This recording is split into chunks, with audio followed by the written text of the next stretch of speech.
Jerry Howard, what should we tell the public? I think what the public needs to know and what they need to hear is what is their role and what should they be doing to, one, prepare, and two, to deal with any kind of an emergency. I think most people in the public are very here and now kind of thinking. And we've seen many times with earthquake preparedness, with tornado preparedness, that the farther away you get from a major incident, the more complacent people become.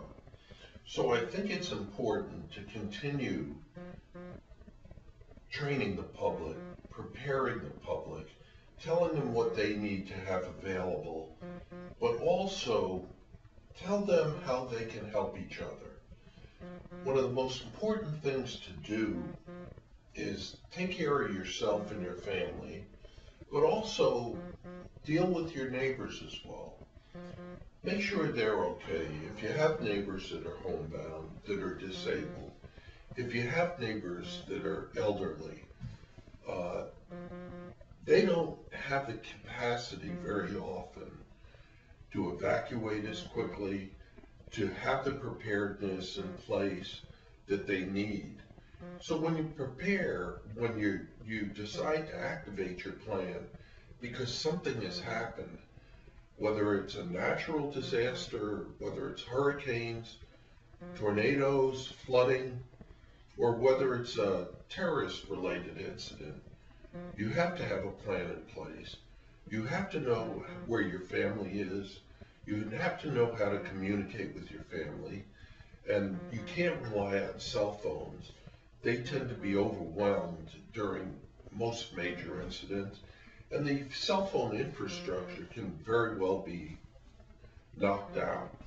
So communicating with your family, having a meeting place, having the material, water, food, 10-day supply of medicines, which I know creates a problem for many people because their insurance companies will not pay for that extra 10 days.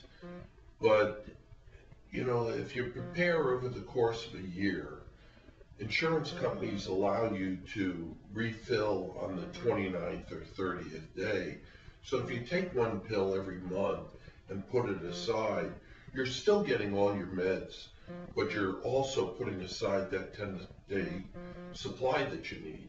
Little things like that will have a major impact if you have to evacuate.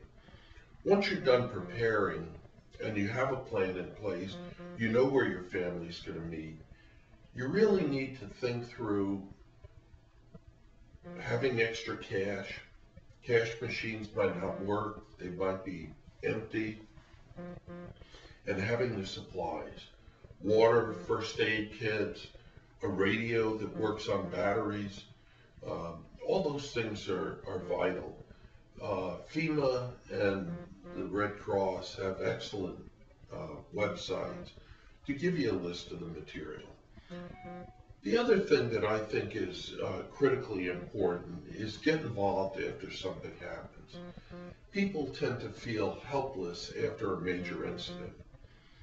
And I think that the best thing people can do is get involved. If it's a terrorist event, there is nobody better to watch their home and office environment than the person that lives in that home or occupies that office or the offices around, and knows what should be there, knows what shouldn't be there, knows if something's out of place, an unusual person, an unusual package.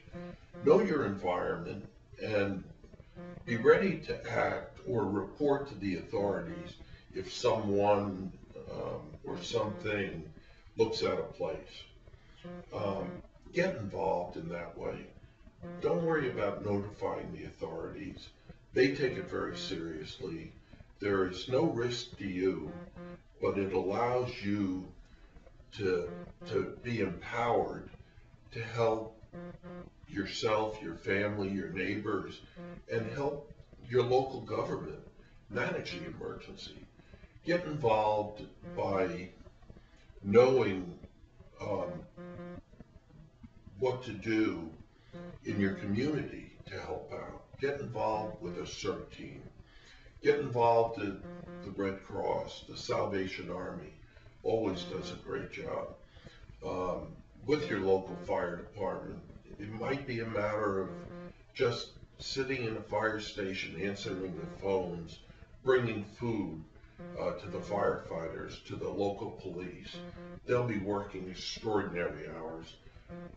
Figure out what you can do to volunteer, because if you and your family are okay, there are going to be others that might not be. So those are some basic thoughts on things that I think are very important for citizens to do.